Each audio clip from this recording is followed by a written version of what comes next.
BA ಹಾಗೂ BSWನ ಪ್ರೀತಿಯ ವಿದ್ಯಾರ್ಥಿಗಳಿಗೆ ನಿಮ್ಮ ನೆಚ್ಚಿನ ಚಾನಲ್ ಆಗಿರುವ BGS ಸ್ಪರ್ಧಾ ಅಕಾಡೆಮಿಗೆ ಸುಸ್ವಾಗತ. ಆತ್ಮೀಯ ವಿದ್ಯಾರ್ಥಿಗಳೇ, ನಿಮ್ಮ 3ನೇ ಸೆಮಿಸ್ಟರ್ನ ಬೇಸಿಕ್ ಕನ್ನಡ ಪಠ್ಯಪುಸ್ತಕದಲ್ಲಿ ಬರುವ ಗದ್ಯ ಪದ್ಯಗಳ ಕುರಿತಾದ ನೋಟ್ಸನ್ನು ಇಲ್ಲಿ ಚರ್ಚೆ ಮಾಡ್ತಾ ಇದ್ದೇನೆ. ಇವತ್ತು ಮೊದಲನೆಯ ಪದ್ಯವಾದ ಜನ್ನಕವಿ ವಿರಚಿತ ಯಶೋಧರ ಚರಿತ್ರೆಯಲ್ಲಿನ ಕೊಲ್ಲಮೆಯಲೇಸು ನಲ್ಲರ ಮೈಯೋಳ್ ಅನ್ನುವಂಥ ಪದ್ಯದ ಸಂಪೂರ್ಣ ಸಾರಾಂಶವನ್ನು ಇಲ್ಲಿ ನಿಮಗೆ ಇವತ್ತು ನೀಡ್ತಾ ಇದ್ದೇನೆ. ವಿದ್ಯಾರ್ಥಿಗಳು ಆಲಿಸಬಹುದು. ಇನ್ನೂ ಯಾರೆಲ್ಲ ನಮ್ಮ ಚಾನಲ್ಗೆ ಸಬ್ಸ್ಕ್ರೈಬ್ ಆಗಿಲ್ಲ ಆದಷ್ಟು ಬೇಗನೆ ಸಬ್ಸ್ಕ್ರೈಬ್ ಮಾಡಿಕೊಳ್ಳಿ. ಈಗ ಜನ್ನಕವಿಯ ಪರಿಚಯ. ಈತನ ಕಾಲ 1225 ಅಂತ ನಿಮ್ಮ ಪಠ್ಯಪುಸ್ತಕದಲ್ಲಿದೆ. ಇದನ್ನೇ ನಾವು 1141ರಿಂದ 1230 ಈತನ ಕಾಲಮಾನ ಆಗಿತ್ತು ಎಂಬುದನ್ನು ತಿಳಿದುಕೊಳ್ಳಬಹುದಾಗಿದೆ. ಈ ಜನ್ನನು ಹೊಯ್ಸಳರ ಚಕ್ರವರ್ತಿ ವೀರಬಲ್ಲಾಳ ಹಾಗೂ ನರಸಿಂಹ ಬಲ್ಲಾಳನ ಆಸ್ಥಾನದಲ್ಲಿ ಈತ ಖಡ್ಗೋಪಾಧ್ಯಾಯ ಆಗಿದ್ದ ಅಥವಾ ಮಂತ್ರಿಯಾಗಿದ್ದ, ಕವಿಯಾಗಿದ್ದ ಎಂಬುದು ನಮಗೆ ತಿಳಿದು ಬರ್ತಕ್ಕಂಥದ್ದು. ದ್ವಾರ ಸಮುದ್ರದ ಹೊಯ್ಸಳರು, ಹಳೆಬೀಡು ಅಂತ ಏನು ಕರಿತೀವಲ್ಲ ಇವತ್ತಿನ ಹಳೆಬೀಡು, ಅಂದಿನ ದ್ವಾರ ಸಮುದ್ರದ ಹೊಯ್ಸಳರು. ಈ ಜನ್ನನಿಗೆ ಇನ್ನಷ್ಟು ಹೆಸರುಗಳಿದ್ವು. ಅವು ಜನ್ನಿಗ, ಜನ್ನಯ್ಯ, ಜನ್ನಮರಸ, ಜನಾರ್ದನ ಹೀಗೆ ಮುಂತಾದ ಹೆಸರುಗಳಿಂದ ಆತನನ್ನು ಕರಿತಾ ಇದ್ದರು. ಈತನ ಧರ್ಮ ಜೈನ ಧರ್ಮ ಆಗಿದೆ. ಜೈನ ಧರ್ಮದ ಪ್ರಮುಖ ಕವಿಗಳಲ್ಲಿ ಈತನು ಕೂಡ ಒಬ್ಬನಾಗಿದ್ದಾನೆ. ತಂದೆ ಶಂಕರಗಂಡ, ತಾಯಿ ಗಂಗಾದೇವಿ ಎಂಬುದು ಈತನ ತಂದೆ ತಾಯಿಗಳ ಹೆಸರಾಗಿದೆ. ಈ ಶಂಕರಗಂಡನಿಗೂ ಕೂಡ ಒಂದು ಬಿರುದಿತ್ತು. ಸುಮನೋಬಾನ ಎಂಬ ಬಿರುದಿನಿಂದ ಈತನನ್ನು ಕರಿತಾ ಇದ್ದರು. ಈತನೂ ಕೂಡ ಹೊಯ್ಸಳರ ವೀರಬಲ್ಲಾಳನ ಆಸ್ಥಾನದಲ್ಲಿಯೇ ಈತನು ಕೂಡ ಆಶ್ರಯವನ್ನು ಪಡೆದಿದ್ದ. ಅಲ್ಲಿ ಖಡ್ಗೋಪಾಧ್ಯಾಯನಾಗಿದ್ದ ಅನ್ನೋದು ತಿಳಿದು ಬರ್ತದೆ. ಈತನ ಗುರುಗಳು ಗಂಡಕ ವಿಮುಕ್ತ ರಾಮಚಂದ್ರ ಅನ್ನೋದು ಈತನ ಗುರುಗಳ ಹೆಸರಾಗಿದೆ. ಜೊತೆಗೆ ಇನ್ನೋರ್ವ ಗುರುಗಳು ಯಾರು ಅಂತಂದರೆ ಎರಡನೆಯ ನಾಗವರ್ಮನು ಕೂಡ ಈತನಿಗೆ ಉಪಾಧ್ಯಾಯನಾಗಿದ್ದನು, ಗುರುವಾಗಿದ್ದನು ಎಂಬುದು ನಮಗೆ ಇಲ್ಲಿ ತಿಳಿದು ಬರ್ತದೆ. ಜನ್ನನ ಹೆಂಡತಿ ಹೆಸರು ಲಕುಮಾದೇವಿ ಅನ್ನೋದು ಜನ್ನನ ಹೆಂಡತಿ ಹೆಸರಾಗಿದೆ. ಜನ್ನನ ಸಹೋದರಿಯ ಗಂಡ ಮಲ್ಲಿಕಾರ್ಜುನ. ಈ ಮಲ್ಲಿಕಾರ್ಜುನನ ಮಗನೇ ಕೇಶಿರಾಜ. ಕನ್ನಡ ಸಾಹಿತ್ಯ ಲೋಕಕ್ಕೆ ಶಬ್ದಮಣಿ ದರ್ಪಣ ಅನ್ನುವಂಥ ಕಾವ್ಯವನ್ನು ನೀಡಿದ ಏಕೈಕ ಕವಿ ಕೇಶಿರಾಜ. ಈತ ಜನ್ನಕವಿಯ ಸೋದರಳಿಯನಾಗಿದ್ದಾನೆ. ಈ ಜನ್ನನಿಗೆ ಆಶ್ರಯ ನೀಡಿದವನು ವೀರಬಲ್ಲಾಳ ಹಾಗೂ ನರಸಿಂಹ ಬಲ್ಲಾಳ. ಈ ವೀರಬಲ್ಲಾಳನ ಮಗನೇ ನರಸಿಂಹ ಬಲ್ಲಾಳನಾಗಿದ್ದಾನೆ ಅನ್ನೋದು ಇಲ್ಲಿ ವಿಶೇಷತೆಯಾಗಿದೆ. ಈ ವೀರಬಲ್ಲಾಳನಿಗೆ ಈತನಿಗೆ ಕವಿಚಕ್ರವರ್ತಿ ಎಂಬ ಬಿರುದನ್ನು ಕೂಡ ನೀಡ್ತಾನೆ. ಆತನೇ ಹೇಳುವಂತೆ ನರಸಿಂಹನ ಚೋಳ ಕುಲೋದ್ಧರಣ ಸರ್ವಜ್ಞ ಭೂಪಾಲನ ಓಲಗದೋಳ್ ನಿಂದಿರೆ ದಂಡಾಧೀಶಂ ಕುಲ್ಲಿರೆ ಮಂತ್ರಿ ತೊಂಡಕ್ಕೆ ಕವಿ ಎಂದು ಆತನನ್ನು ಹೊಗಳಿದ್ದಾನೆ. ಹಾಗೆ ಹೇಳ್ತಾನೆ, ರನ್ನಂ ವೈಯಾಕರಣಂ ಜನ್ನಂ ಮೇನ್ ಕವಿಗಳೊಳಗೆ ವೈಯಾಕರಣಂ ಪೊನ್ನನ್ ಅಸಹಾಯ ಕವಿ ಮೇನ್ ಜನ್ನಿಗನು ಅಸಹಾಯ ಕವಿ ಸುಕವಿ ಕವಿ ಚಕ್ರಿಗಳೊಳ್ ಅಂತಂದರೆ ರನ್ನಕವಿಯು ವ್ಯಾಕರಣ ಪಂಡಿತನು, ಜನ್ನನು ಕವಿಗಳಿಗೆಲ್ಲ ದೊಡ್ಡ ವ್ಯಾಕರಣ ಪಂಡಿತ, ಪೊನ್ನನು ಅಸಹಾಯ ಕವಿ, ಜನ್ನನು ಅಸಹಾಯ ಕವಿ, ಕವಿ ಮಾತ್ರವಲ್ಲ ಕವಿ ಚಕ್ರವರ್ತಿಗಳಲ್ಲಿಯೇ ಆತ ಸುಕವಿಯಾಗಿದ್ದಾನೆ ಅನ್ನೋದು ಆತನ ಹೊಗಳಿಕೆಯ ಮಾತಾಗಿದೆ. ಈ ಜನ್ನಕವಿಗೆ ಇನ್ನಷ್ಟು ಬಿರುದುಗಳಿದ್ವು. ಏನು ಅಂತಂದರೆ ಉಭಯ ಕವಿ ಚಕ್ರವರ್ತಿ, ಚತುರ್ವಿಧ ಪಂಡಿತ, ನಾಳ್ಪ್ರಭು ಜನಾರ್ದನ ದೇವ, ಉದ್ದಂಡ ಕವಿ ಬಾಳನೇತ್ರ, ಸುಕವಿ ಮಿತ್ರ, ಸಾಹಿತ್ಯ ರತ್ನಾಕರ, ಕವಿ ಕಲ್ಪಲತಾ ಮಂದಾರ, ಕವಿ ಬಾಳೇಕ್ಷಣ, ಕವಿ ಬಾಳಲೋಚನ ಅನ್ನುವಂಥ ಬಿರುದುಗಳನ್ನು ಈತ ಜನ್ನ ಹೊಂದಿದ್ದನು. ಈ ಜನ್ನ ಅನಂತನಾಥ ಬಸದಿ ಹಾಗೂ ಪಾರ್ಶ್ವಜಿನೇಶ್ವರನ ಬಸದಿಯನ್ನು, ಆ ಬಸದಿಯ ದ್ವಾರವನ್ನು ತಾನೇ ಕಟ್ಟಿದನೆಂಬುದನ್ನು ಹೇಳಿಕೊಂಡಿದ್ದಾನೆ. ಚನ್ನರಾಯಪಟ್ಟಣ, ಅರಿಕೇರಿಯ ಸುತ್ತಮುತ್ತಲಿನ ಶಾಸನಗಳನ್ನು ಕೂಡ ಈ ಜನ್ನನು ರಚಿಸಿದನು ಎಂಬುದು ತಿಳಿದು ಬರ್ತದೆ. ಈ ಜನ್ನಕವಿ ಬರೆದ 3 ಪ್ರಮುಖವಾದ ಕೃತಿಗಳು ಯಶೋಧರ ಚರಿತೆ, ಅನಂತನಾಥ ಪುರಾಣ, ಅನುಭವ ಮುಕುರ ಅನ್ನುವಂಥ 3 ಕೃತಿಗಳನ್ನು ಬರಿತಾನೆ, ಕಾವ್ಯವನ್ನು ಬರಿತಾನೆ. ಈ ಅನುಭವ ಮುಕುರದ ವಿಶೇಷತೆ ಏನು ಅಂತಂದರೆ ಇದು ನಮಗೆ ಲಭ್ಯವಿಲ್ಲ. ಇಲ್ಲಿಯವರೆಗೆ ಇದರ ಯಾವುದೇ ಒಂದು ಅನುಭವ ಮುಕುರ ಅನ್ನುವಂಥ ಈ ಗ್ರಂಥದ ಇರುವಿಕೆ ನಮಗೆ ಗೊತ್ತಾಗಿಲ್ಲ. ಅನಂತನಾಥ ಪುರಾಣದಲ್ಲಿ ಬರುವ ವೈಶಿಷ್ಟ್ಯತೆ ಹೇಗಿದೆ, ಅನಂತನಾಥ ಪುರಾಣದಲ್ಲಿ ಅದರ ವೈಶಿಷ್ಟ್ಯತೆ ಏನು ಅನ್ನೋದನ್ನು ನೋಡೋಣ. ಈ ಅನಂತನಾಥ ಪುರಾಣವು ಆಗಮಿಕ ಕಾವ್ಯ ಅಥವಾ ಧಾರ್ಮಿಕ ಕಾವ್ಯ ಆಗಿದೆ. ಇದು ಚಂಪು ಲಯದಲ್ಲಿದೆ. 14 ಆಶ್ವಾಸಗಳಲ್ಲಿ ರಚನೆಯಾಗಿದೆ. ಒಟ್ಟು 1400 ಪದ್ಯಗಳಿಂದ ಇದು ಕೂಡಿದೆ. 14ನೆಯ ತೀರ್ಥಂಕರನಾದ ಅನಂತನಾಥನ ಕಥೆಯನ್ನು ಇದು ಒಳಗೊಂಡಿದೆ. ಮೂಲ ಆಕರ ಗ್ರಂಥ ಇದಕ್ಕೆ ಗುಣಭದ್ರಾಚಾರ್ಯರು ಸಂಸ್ಕೃತದಲ್ಲಿ ರಚನೆ ಮಾಡಿದ್ದ ಉತ್ತರ ಪುರಾಣವೇ ಇದಕ್ಕೆ ಮೂಲ ಆಕರ ಗ್ರಂಥ ಆಗಿದೆ. ಇದು 2 ಜನ್ಮಗಳ ಕಥೆ, ಅಂದರೆ 2 ಭವಾವಳಿಗಳ ಕಥೆಯನ್ನು ಇದು ಹೇಳ್ತದೆ.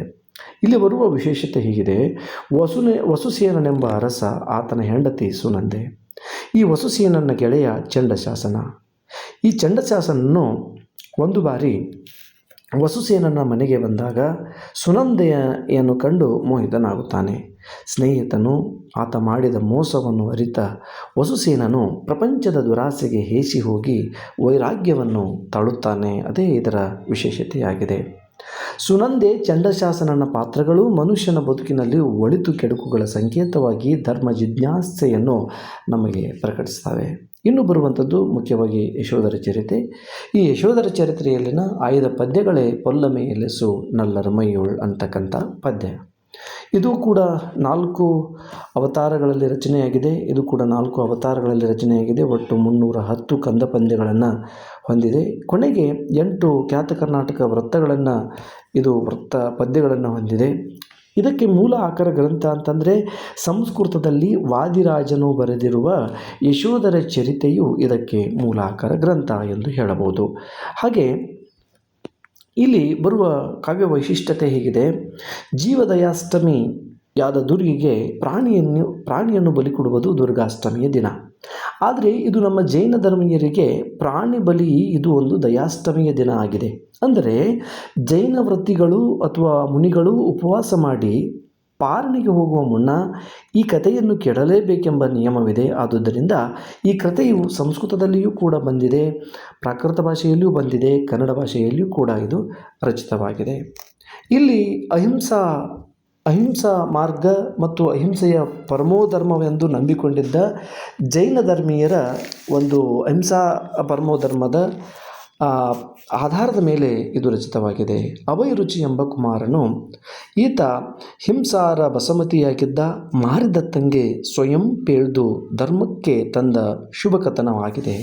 ಅಭಯರುಚಿ ಕುಮಾರನು ಮಾರಿದತ್ತನಿಗೆ ಹೇಳಿದ ಶುಭವಾದ ಕಥೆಯೇ ಇಲ್ಲಿ ಇರುವಂಥ ಒಂದು ಯಶೋಧರ ಚರಿತೆ. ಸಂಕಲ್ಪ ಹಿಂಸೆಯ ಪರಿಣಾಮ ಮನಸಿಜನ ಮಾಯೆ ವಿಧಿ ವಿಳಸನದ ನೆರಬಂಡೆಯೇ ಕೊಂದು ಕೂಗದೆ ನರರಂ ಅನ್ನುವಂಥದ್ದು. ಮನಸಿಜನ ಮಾಯೆ ವಿಧಿ ವಿಳಸನದ ನೆರಬಂಡೆಯೇ ಕೊಂದು ಕೂಗದೆ ನರರಂ ಅಂದರೆ ಅಮೃತಮತಿ ಎಂಬ ಪಾತಕಿಯ ಮಾಯೆ ಬನವಾಯಿತು. ಚಂದ್ರಮತಿ ಮಾತೆಯ ಮಾತೆಮಗೆ ಬಲೆಯಾಯಿತು. ಹಿಂಸನಂ ಅಮೋಘ ಶರಂ ಆಯಿತು ಕೆಡೆದುದು ಆತ್ಮ ಕುರುಂಗಂ ಅನ್ನೋದು ಇಲ್ಲಿ ಬರ್ತಕ್ಕಂಥ ವೈಶಿಷ್ಟ್ಯತೆ. ಈ ಯಶೋಧರ ಚರಿತೆಯನ್ನು ನಾವು ತಿಳ್ಕೋಬೇಕಾದ್ರೆ ಅದರ ಕಥಾಸಾರವನ್ನು ಇಲ್ಲಿ ನೋಡೋಣ. ಮೊದಲಿಗೆ ರಾಜ್ಯಪುರ ಎಂಬ ಪಟ್ಟಣ, ಅದರ ಅರಸ ಮಾರಿದತ್ತ. ಈ ಅರಸ ಮಾರಿದತ್ತ ಅಶ್ವಯುಜ ಚೈತ್ರ ಮಾಸದಲ್ಲಿ ಚಂಡಮಾರಿದೇವಿಗೆ ಪೂಜೆಯನ್ನು ಸಲ್ಲಿಸ್ತಾ ಇದ್ದಾನೆ. ಆ ಚಂಡಮಾರಿದೇವಿಗೆ ಪೂಜೆಯನ್ನು ಸಲ್ಲಿಸಬೇಕಾದರೆ ನರಬಲಿಯನ್ನು ಕೊಡುವುದು ಮೊದಲಿನಿಂದಲೂ ಬಂದ ಕ್ರಮಾನುಗತ ಪದ್ಧತಿಯಾಗಿತ್ತು. ರಾಜ್ಯಪುರ ಎಂಬ ಪಟ್ಟಣ, ಅಲ್ಲಿರ್ತಕ್ಕಂಥ ಅರಸ ಮಾರಿದತ್ತ, ಆತ ಅಶ್ವಯುಜ ಚೈತ್ರ ಮಾಸದಲ್ಲಿ ಪ್ರತಿ ವರ್ಷ ನಡೆಯುವಂಥ ಜಾತ್ರೆಯಲ್ಲಿ ಚಂಡಮಾರಿದೇವಿಗೆ ನರಬಲಿಯನ್ನು, ಮನುಷ್ಯರನ್ನು ಬಲಿ ಕೊಡ್ತಾ ಇದ್ದಾನೆ. ಇದು ನಡೆದುಕೊಂಡು ಬಂದ ಪದ್ಧತಿ. ಒಮ್ಮೆ ನರಬಲಿಗಾಗಿ ಚಂಡಕರ್ಮನೆಂಬ ದೂತನನ್ನು ಆತನಿಗೆ ಹೇಳಿ ಕಳಿಸ್ತಾನೆ. ಈ ವರ್ಷ 2 ಎಳೆ ಅಥವಾ ಬಾಲಕರನ್ನು ಬಲಿ ಕೊಡಬೇಕು ನಾನು. ಎಳೆ ಜೋಡಿ ಅಂತಂದರೆ ಸಣ್ಣ ಬಾಲಕರನ್ನು ಬಲಿ ಕೊಡಬೇಕಾಗಿದೆ ಚಂಡಮಾರಿಗೆ. ಅದಕ್ಕಾಗಿ ನೀನು ಅವರನ್ನು ಹಿಡಿದು ತೆಗೆದುಕೊಂಡು ಬಾ, ಎಲ್ಲಿಯಾದರೂ ಸಿಕ್ಕರೆ ಅವರನ್ನು ಕರೆದುಕೊಂಡು ಬಾ ಎಂದು ಆಜ್ಞೆಯನ್ನು ಮಾಡ್ತಾನೆ. ರಾಜನ ಅಪ್ಪನೆಯಂತೆ ಈ ಚಂಡಕರ್ಮನು ಎಳೆ ಜೋಡಿಗಳನ್ನು ಹುಡುಕುತ್ತಾ ಸಾಗ್ತಾನೆ. ಆವಾಗ ಗುರುಕುಲದಲ್ಲಿ ಸುದತ್ತಾಚಾರ್ಯ ಮುನಿಗಳ ಬಳಿಯಲ್ಲಿ ವ್ಯಾಸಂಗ ಮಾಡುತ್ತಿದ್ದ ಅಭಯರುಚಿ ಮತ್ತು ಅಭಯಮತಿ ಎಂಬ 2 ಅಣ್ಣ ತಂಗಿಯರು. ಇವರು ಗುರುಗಳ ಹೇಳಿದ ಹಾಗೆ ಭಿಕ್ಷಾಟನೆಗೆ ಹೋಗಿದ್ದರು. ಭಿಕ್ಷೆ ಬೇಡಲಿಕ್ಕೆ ನಗರಕ್ಕೆ ಹೋಗಿದ್ದರು. ಆವಾಗ ಈ ಇಬ್ಬರು ಮಕ್ಕಳು ಆ ಚಂಡಕರ್ಮನ ದೃಷ್ಟಿಗೆ ಬೀಳ್ತಾರೆ.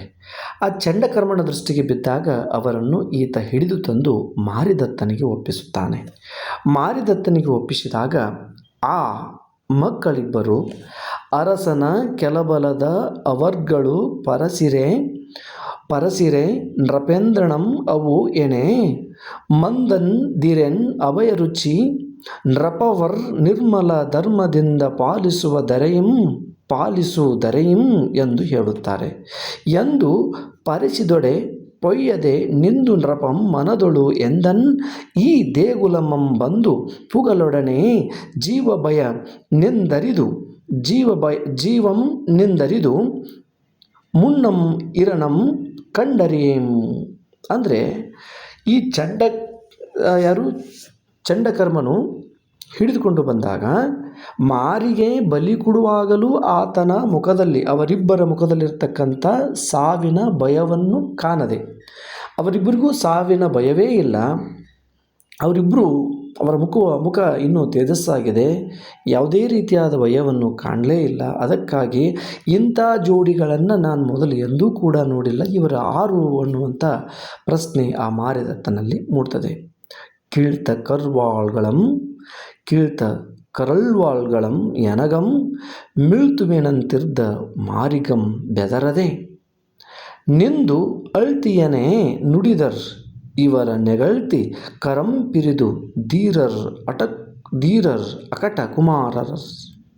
ಆ ಮಕ್ಕಳು ಸಾಯಲು ಹೆದರುವುದಿಲ್ಲ. ಅದನ್ನು ಕಂಡು ಅವರ ಜನ್ಮ ವೃತ್ತಾಂತವನ್ನು ಈ ಮಾರಿದತ್ತನು ಕೇಳ್ತಾನೆ. ಯಾರಪ್ಪ ನೀವು, ಸಾವಿನಲ್ಲಿಯೂ ಕೂಡ ನೀವು ಹೆದರದೆ ಇದ್ದೀರಿ, ಹಾಗಾದರೆ ಯಾರು ಎಂದು ಕೇಳಿದಾಗ ಆವಾಗ ಆ ಅಭಯರುಚಿ ಹಾಗೂ ಆ ಅಭಯಮತಿ ತಮ್ಮ ಜನ್ಮ ವೃತ್ತಾಂತವನ್ನು ಹೇಳ್ತಾರೆ. ಆ ಅಭಯರುಚಿ ಮತ್ತು ಅಭಯಮತಿ ಯಾರು ಅಂತಂದರೆ ಇವರಿಬ್ಬರು ಯಾರು ಎಂಬುದನ್ನು ಇಲ್ಲಿ ಮುಂದೆ ತಮ್ಮ ಜನ್ಮ ವೃತ್ತಾಂತವನ್ನೆಲ್ಲರನ್ನು ಹೇಳ್ತಾನೆ. ಇಲ್ಲಿ ಆ ಕಥೆ ಸ್ಟಾರ್ಟ್ ಆಗ್ತದೆ. ಉಜ್ಜಯಿನಿ ಎಂಬ ದೊರೆ ಇದ್ದ. ಉಜ್ಜಯಿನಿ ಎಂಬ ದೊರೆ, ಆತನ ಹೆಸರು ಯಶೋಗ. ಉಜ್ಜಯಿನಿಯ ದೊರೆ ಯಶೋಗ. ಆತನ ರಾಣಿ ಚಂದ್ರಮತಿ. ಹೌದು, ಆತನ ರಾಣಿ ಚಂದ್ರಮತಿ. ಇವರ ಮಗನೇ ಯಶೋಧರ ಕುಮಾರ ಯಶೋಧರನು. ಈ ಯಶೋಧರನ ರಾಣಿ ಅಮೃತಮತಿ. ಈ ಅಮೃತಮತಿ ಒಂದು ದಿನ ಏನು ಮಾಡ್ತಾಳೆ ಅಂತಂದರೆ, ರಾಜ ಮಲಗಿಕೊಂಡಿರುವಾಗ ಅಂತಃಪುರದಲ್ಲಿ ಗಂಡ ಹೆಂಡರಿಬ್ಬರು ಅಮೃತಮತಿ ಹಾಗೂ ಯಶೋಧರ ಅಂತಃಪುರದಲ್ಲಿ ಮಲಗಿಕೊಂಡಿರುವಾಗ ಶುಶ್ರಾವವಾಗಿ ತಮ್ಮ ಆ ಅಂತಃಪುರದ ಪಕ್ಕದಲ್ಲಿರುವ ಶುಶ್ರಾವವಾದ ಸಂಗೀತ ಕೇಳಿ ಬರ್ತದೆ. ಆ ಸಂಗೀತ ಯಾರದೆಂಬುದು ತಿಳಿಯದೆ ಆ ಸಂಗೀತಕ್ಕೆ ಈ ಅಮೃತಮತಿ ಮರಳಾಗ್ತಾಳೆ. ಮರುಳಾಗಿ ಹಾಡಿದವನನ್ನು ನೋಡಲೇಬೇಕು, ನೋಡಿ ಅವನನ್ನು ಕೂಡಲೇಬೇಕು ಎಂದು ಮನಸ್ಸಿನಲ್ಲಿಯೇ ಆತನನ್ನು ಪ್ರೀತಿಸುತ್ತಾಳೆ. ಆ ಹಾಡಿದವನನ್ನು ಕೂಡಲೇಬೇಕೆಂದು ಆತಳು ಗಮನಿಸ್ತಾಳೆ. ಆ ವ್ಯಕ್ತಿಯನ್ನು ನೋಡಿಕೊಂಡು ಬರಲು ತನ್ನ ಸೇವಕಿ ಅಥವಾ ಗೆಳತಿ ದೂದವಿ ಎಂಬ ಸೇವಕಿಯನ್ನು ಕಳಿಸ್ತಾಳೆ. ಅವಳು ಅವನನ್ನು ಬಂದು ಕಾಣ್ತಾಳೆ. ನೋಡಿ ಕುರುಪಿಯಾಗಿದ್ದ ಅಷ್ಟಾವಂಕರ, ಅಷ್ಟ ಅಂಗಗಳೂ ಕೂಡ ವಂಕಾಗಿರ್ತಕ್ಕಂಥವನೇ ಅಷ್ಟಾವಂಕರ, ವಕ್ರವಾಗಿರ್ತಕ್ಕಂಥವು.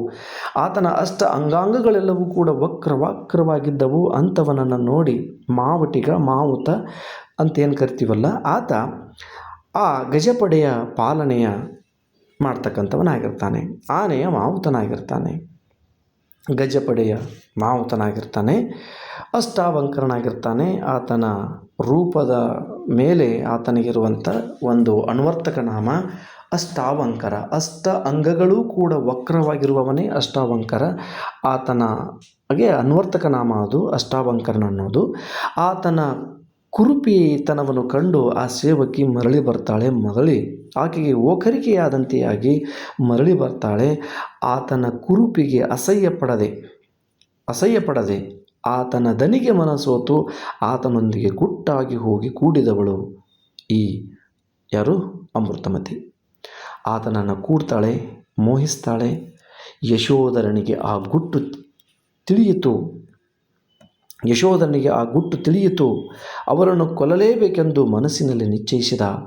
ಆದರೆ ಅಂತರಂಗದಲ್ಲಿ ಮನಸ್ಸಿಗೆ ಸಮಾಧಾನ ತೆಗೆದುಕೊಂಡು ಸುಮ್ಮನಾದ ಅಥವಾ ಜೈನ ಧರ್ಮದ ಕವಿಯಾದ ಯಶೋಧರ ಅಹಿಂಸೆಯೇ ತಮ್ಮ ಪರಮ ಧರ್ಮ, ಅಹಿಂಸೆಯೇ ತನ್ನ ಪರಧರ್ಮ ಎಂಬುದನ್ನು ನಂಬಿ ಧರ್ಮ ಪರಿಪಾಲಕನಾಗಿ ಆತ ಸುಮ್ಮನಾದ.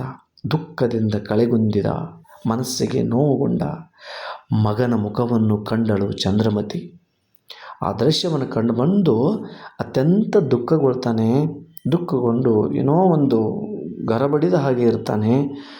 ಆವಾಗ ಆತನ ಮುಖವನ್ನು ಕಂಡು ದುಃಖದ ಕಾರಣವನ್ನು ತನ್ನ ತಾಯಿ ಚಂದ್ರಮತಿ ಕೇಳ್ತಾಳೆ. ಕೇಳಿದಳು. ನಿಜವನ್ನು ತಾಯಿಗೆ ಹೇಳದೆ ತಾಯಿ ತನ್ನ ಸೊಸೆ ಅಮೃತಮತಿ ಹೀಗೆ ಮಾಡಿರುವುದನ್ನು ಕಂಡು ಮನಸ್ಸಿಗೆ ಆಘಾತಗೊಂಡಾಳೋ ಎಂಬ ಉದ್ದೇಶದಿಂದ, ಎಲ್ಲಿ ತನ್ನ ತಾಯಿಗೆ ಆಘಾತವಾದಿತು ಎಂಬ ಉದ್ದೇಶದಿಂದ ಆತ ಅದನ್ನು ಒಂದು ದುಷ್ಟ ಕನಸು, ತನಗೆ ದುಸ್ವಪ್ನ ಬಿದ್ದಿತು, ಕೆಟ್ಟ ಕನಸು ಬಿದ್ದಿತು, ಅದಕ್ಕಾಗಿ ನಾನು ಹೀಗಿದ್ದೇನೆ ಅನ್ನುವಂಥ ವಿಷಯವನ್ನು ತಿರುಚಿ ಹೇಳ್ತಾನೆ. ಆ ದೋಷವನ್ನು ಪರಿಹಾರ ಮಾಡಲಿಕ್ಕೆ ಚಂದ್ರಮತಿ ಏನು ಮಾಡ್ತಾಳೆ ಅಂದರೆ, ನೀನು ಕೆಟ್ಟ ಕನಸನ್ನು ಕಂಡಿದ್ದೀಯಾ, ಅದನ್ನು ಪರಿಹರಿಸಿಕೊಳ್ಳುವುದಕ್ಕಾಗಿ ನೀನು ಏನು ಮಾಡಬೇಕು ಅಂತಂದರೆ ಒಂದು ದೋಷ ಪರಿಹಾರ ಮಾಡ್ಕೋಬೇಕು, ಅದಕ್ಕೆ ಪ್ರಾಣಿ ಬಲಿಯನ್ನು ಕೊಡಬೇಕು ಎಂಬ ವಿಚಾರವನ್ನು ಚಂದ್ರಮತಿ ಇದ್ದಾಕೆ ಯಶೋಧರನಿಗೆ ಹೇಳ್ತಾಳೆ. ಅವಾಗಿ ಪ್ರಾಣಿ ಬಲಿಗೆ ಆತ ಒಪ್ಪೋದಿಲ್ಲ. ಯಾಕೆ ಅಂತಂದರೆ ಜೈನ ಧರ್ಮದ ತತ್ವ ಏನಿದೆ ಅಂತಂದರೆ ಇಲ್ಲಿ ಹಿಂಸೆ, ಹೌದಾ, ಅಹಿಂಸೆಯೇ ಪರಮೋ ಧರ್ಮ ಅನ್ನುವಂಥದ್ದು ಜೈನ ಧರ್ಮದ ತತ್ವವಾಗಿದ್ದರಿಂದ ಆತ ಪ್ರಾಣಿಯನ್ನು ಬಲಿ ಕೊಡಲಿಕ್ಕೆ ನಿರಾಕರಿಸ್ತಾನೆ. ಆವಾಗ ಆಕೆ ಅಂತಾಳೆ, ಪ್ರಾಣಿಯನ್ನು ಬಲಿ ಕೊಡದೇ ಇದ್ದರೆ ಒಂದು ಹಿಟ್ಟಿನ ಕೋಳಿಯನ್ನು ಮಾಡಿಕೊಡ್ತೇನೆ, ಹಿಟ್ಟಿನ ಕೋಳಿಯನ್ನು ಕತ್ತರಿಸು, ಅದು ಪ್ರಾಣಿ ಬಲಿ ಕೊಟ್ಟ ಹಾಗೆ ಆಗ್ತದೆ. ಆವಾಗ ನೀನು ಕಂಡಿರ್ತಕ್ಕಂಥ ಕೆಟ್ಟ ಕನಸು ಪರಿಹಾರ ಆಗ್ತದೆ, ಅದಕ್ಕೆ ದೋಷ ಪರಿಹಾರ ಆಗ್ತದೆ. ಹಿಟ್ಟಿನ ಕೋಳಿಯನ್ನು ಮಾಡಿಕೊಡ್ತೇನೆ, ಹಿಟ್ಟಿನ ಕೋಳಿಯನ್ನು ಕತ್ತರಿಸಿ ನಿನ್ನ ದೋಷವನ್ನು ಪರಿಹರಿಸಿಕೋ ಎಂದು ಯಾರು ತಾಯಿಯಾಗಿರ್ತಕ್ಕಂಥ ಚಂದ್ರಮತಿ ಆತನಿಗೆ ಹೇಳ್ತಾಳೆ. ಆವಾಗ ಆತ ಹಿಟ್ಟಿನ ಕೋಳಿಯನ್ನು ಕತ್ತರಿಸಲಿಕ್ಕೆ ತಯಾರಾಗ್ತಾನೆ. ತಾಯಿ ಚಂದ್ರಮತಿ ಆ ಹಿಟ್ಟಿನ ಕೋಳಿಯನ್ನು ಮಾಡಿ ಕೊಡ್ತಾಳೆ. ಆದರೆ ಆ ಹಿಟ್ಟಿನ ಕೋಳಿಯಲ್ಲಿ ಒಂದು ಬೆಂತರ ಸೇರಿಕೊಂಡಿತ್ತು. ಬೆಂತರ ಸೇರಿಕೊಂಡು ಆ ಹಿಟ್ಟಿನ ಕೋಳಿಯ ಒಂದು ಜೀವಕಳೆ ತುಂಬಿತ್ತು. ಈತ ಆ ಹಿಟ್ಟಿನ ಕೋಳಿಯನ್ನು ಕತ್ತರಿಸಿದಾಗ ಅದರಲ್ಲಿ ಬೆಂತರ ಒಂದು ಸೇರಿಕೊಂಡು ಚೀರುತ್ತಾ ಹೊರಗೆ ಬಂದಿತು. ಮೊದಲೇ ಆತ ಏನು ಹಿಂಸೆಯನ್ನು ಮಾಡಬಾರ್ದು, ಅಹಿಂಸೆಯೇ ನನ್ನ ಧರ್ಮದ ಸಲುವಾಗಿ ಆತ ಹಿಂಸೆ ಮಾಡಬಾರ್ದು ಅಂದ್ಕೊಂಡು ಜೀವಿಯನ್ನು ಬಲಿ ಕೊಡಲಿಕ್ಕೆ ನಿರಾಕರಿಸಿದ. ಈಕೆ ನಿರ್ಜೀವಿಯಾದ ಹಿಟ್ಟಿನ ಕೋಳಿಯನ್ನು ಮಾಡಿಕೊಟ್ಲು.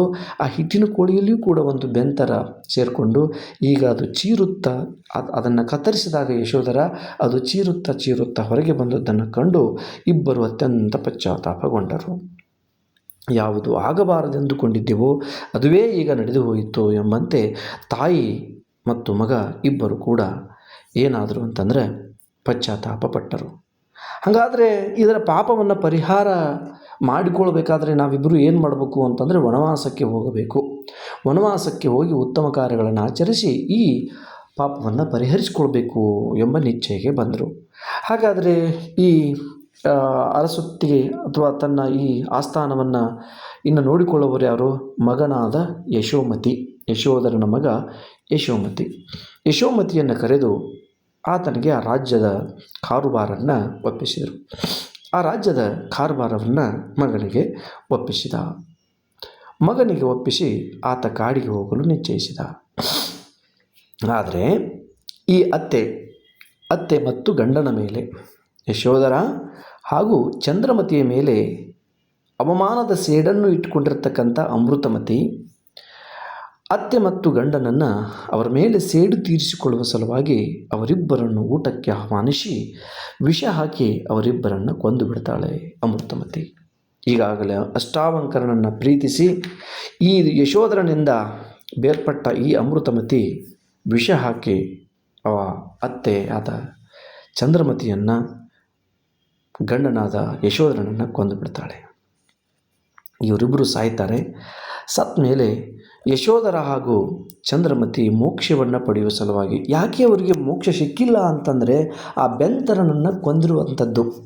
ಆ ಬೆಂತರನನ್ನು ಕೊಂದ ಪಾಪ ಅವರ ಮೇಲೆ ಇರೋದರಿಂದ ಅವರಿಗೆ ಇನ್ನೂ ಮೋಕ್ಷ ಪಡೆಯುವ ಸಲುವಾಗಿ ಅವರು ಏನು ಮಾಡ್ತಾರೆ ಅಂತಂದರೆ, ತಾಯಿ ಮತ್ತು ಮಗ ಯಶೋಧರ ಹಾಗೂ ಚಂದ್ರಮತಿ ಇಬ್ಬರು 6 ಜನ್ಮಗಳ ಕಾಲ ಬೇರೆ ಬೇರೆ ಪ್ರಾಣಿ ಪಕ್ಷಿಗಳಾಗಿ ಹುಟ್ಟಿ ನಂತರ ಮನುಷ್ಯ ಜನ್ಮಕ್ಕೆ ಅವರು ಅಭಯ ರುಚಿ ಮತ್ತು ಅಭಯಮತಿಯಾಗಿ ಹುಡ್ತಾರೆ. ಅದನ್ನು ಮುಂದೆ ಹೇಳ್ತೀನಿ. 6 ಜನ್ಮಗಳ ಕಾಲ, 6 ಭವಾವಳಿಗಳಲ್ಲಿ ಜನ್ಮಗಳ ಕಾಲ ವಿವಿಧ ಪ್ರಾಣಿಗಳಾಗಿ ಜನಿಸಿದರು. ಮೊದಲಿಗೆ ನವಿಲು ಮತ್ತು ನಾಯಿಯಾಗಿ ಹುಟ್ಟಿದರು, ಹಾವು ಮತ್ತು ಮುಳ್ಳು ಹಂದಿಯಾಗಿ ಹುಟ್ಟಿದರು, ಮೀನು ಹಾಗೂ ಮೊಸಳೆಯಾಗಿ ಹುಟ್ಟಿದರು, ಆಡು ಹೋತ ಕೋಣ ಹೋರಿಯಾಗಿ ಹುಟ್ಟಿದರು. ಕೊನೆಗೆ ಅವರಿಬ್ಬರು ಕೋಳಿ ಮರಿಗಳಾಗಿ ಹುಟ್ಟುತ್ತಾರೆ. ಈ ಕೋಳಿ ಮರಿಗಳನ್ನು ಹುಟ್ಟುತ್ತಾರೆ. ಈ ಕೋಳಿ ಮರಿಗಳನ್ನು ಆ ಯಶೋಮತಿಗೆ ಹೊಲೆಯನ್ನು ಯಶೋಮತಿಗೆ ನೀಡ್ತಾನೆ. ಆ ಯಶೋಮತಿಯು ಅವುಗಳನ್ನು ಬೇಟೆಯಾಡಲು ಹೋದಾಗ ಅವು ಧೀವರವಾಗಿ ಬಳಸಿಕೊಂಡನು. ಅದೇ ಸಂದರ್ಭದಲ್ಲಿ ಅಕಂಪನ ಮುನಿಯು ಈತನಿಗೆ ಉಪದೇಶವನ್ನು ಮಾಡ್ತಾನೆ.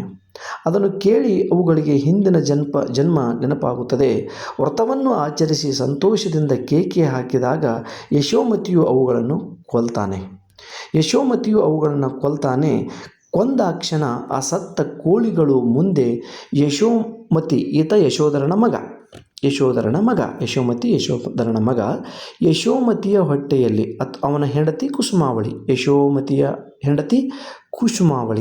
ಕುಸುಮಾವಳಿ ಮತ್ತು ಯಶೋಮತಿಗೆ ಗರ್ಭದಲ್ಲಿ ಅವಳಿ ಮಕ್ಕಳಾಗಿ ಹುಟ್ಟುತ್ತಾರೆ.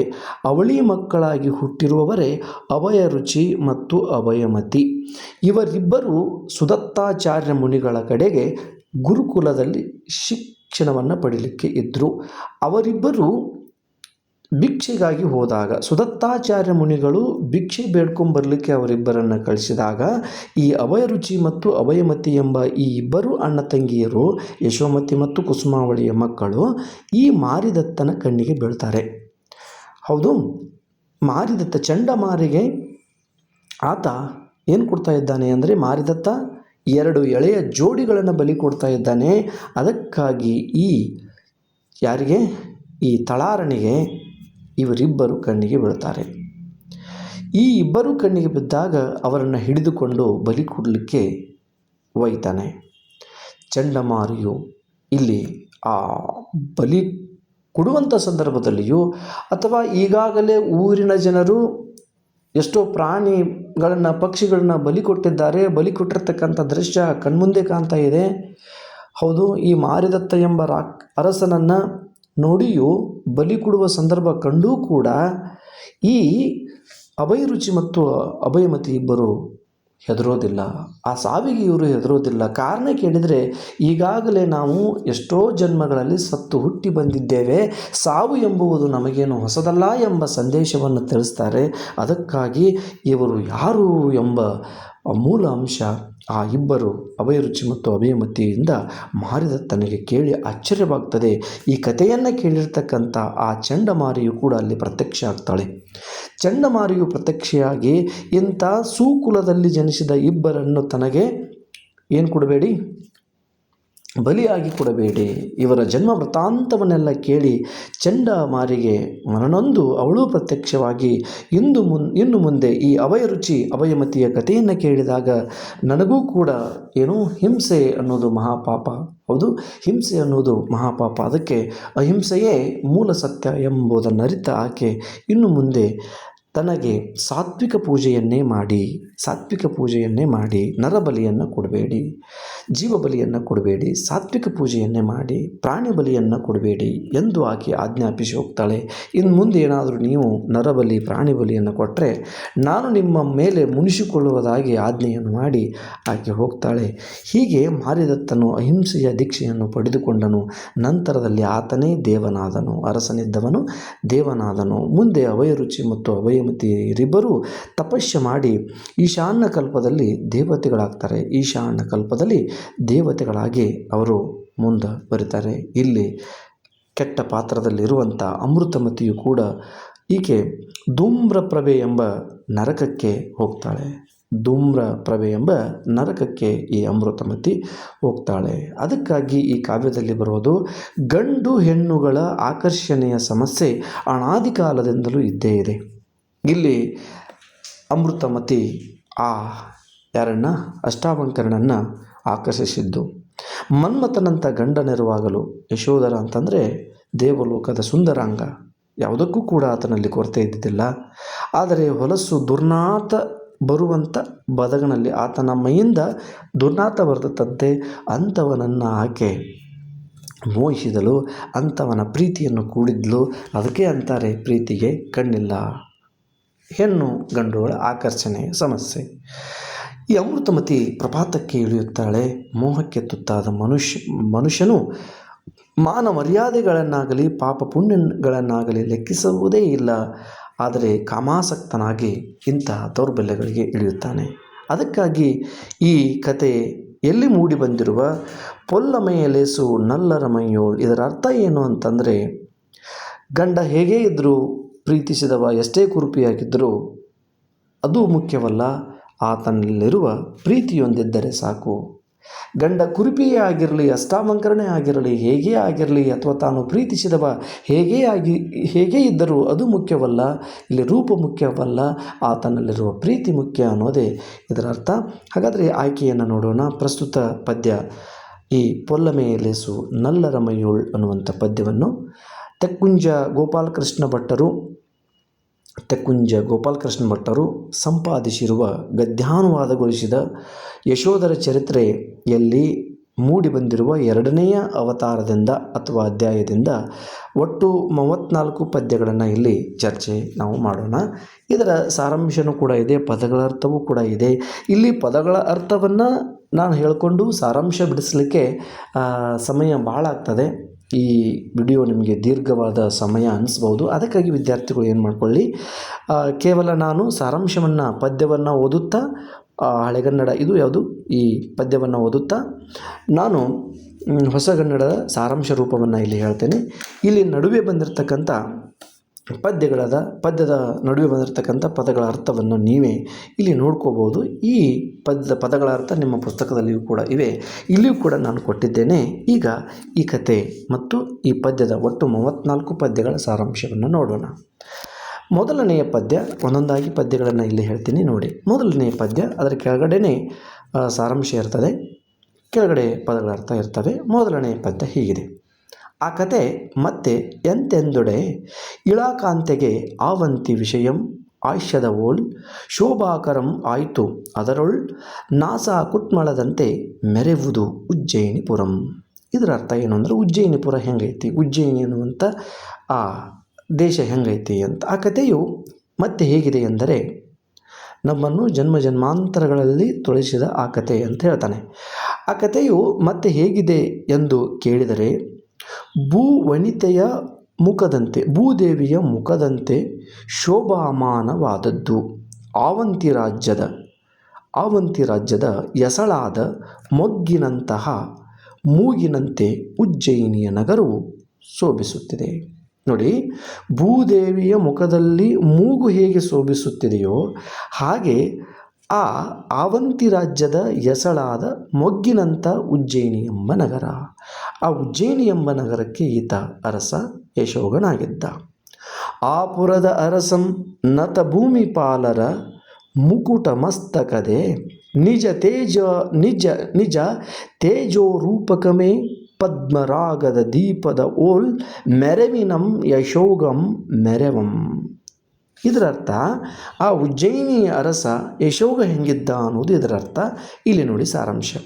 ಆ ಉಜ್ಜಯಿನಿ ಪಟ್ಟಣದ ಅರಸನಾದ ಯಶೋಗನು ತನಗೆ ನಮಸ್ಕರಿಸಿದ ಕಿರೀಟಧಾರಿ ರಾಜ್ಯರುಗಳ ಆ ಕಿರೀಟಗಳಲ್ಲಿ ತಾನೇ ಪದ್ಮರಾಗದ ದೀಪವು ಪ್ರಕಾಶಿಸುವಂತೆ ಶೋಭಿಸುತ್ತಿದ್ದನು. ಅಂದರೆ ಸಾಮಂತ ರಾಜ್ಯರ ಕಿರೀಟಗಳಲ್ಲಿ ಯಶೋಗನ ತೇಜಸ್ಸೇ ಪದ್ಮರಾಗದ ಮಣಿಯಂತೆಯಾಗಿತ್ತೇ ವಿನಃ ಬೇರೆ ಪದ್ಮರಾಗ ಅವನ ಕಿರೀಟಗಳಲ್ಲಿ ಇರಲಿಲ್ಲ ಅನ್ನೋದು. ಮುಂದಿನ ಪದ್ಯ.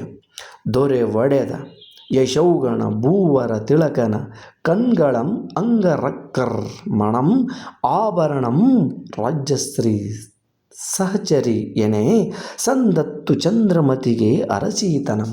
ಈಗಂದರೆ ಏನು? ಅತಿ ಖ್ಯಾತವೆತ್ತ ಈತ, ಖ್ಯಾತಿವೆತ್ತ ರಾಜನ ತಿಲಕದಂತಿದ್ದ ಯಶೋಗನ ಪತ್ನಿ ಚಂದ್ರಮತಿ. ಆ ರಾಜನ ಕಣ್ಣುಗಳೇ ಆಕೆಗೆ ಅಂಗರಕ್ಷಕರು, ಬೇರೆ ಅಂಗರಕ್ಷಕರಿಗೆ ಇಲ್ಲ, ಆತನ ಕಣ್ಣುಗಳೇ ಅವಳಿಗೆ ಅಂಗರಕ್ಷಕರು. ಅವಳಲ್ಲಿ ನೆಲೆಸಿದ್ದ ಮನವೇ ಆಭರಣ, ಅವಳಲ್ಲಿ ನೆಲೆಸಿದ್ದ ಮನವೇ ಆಭರಣ.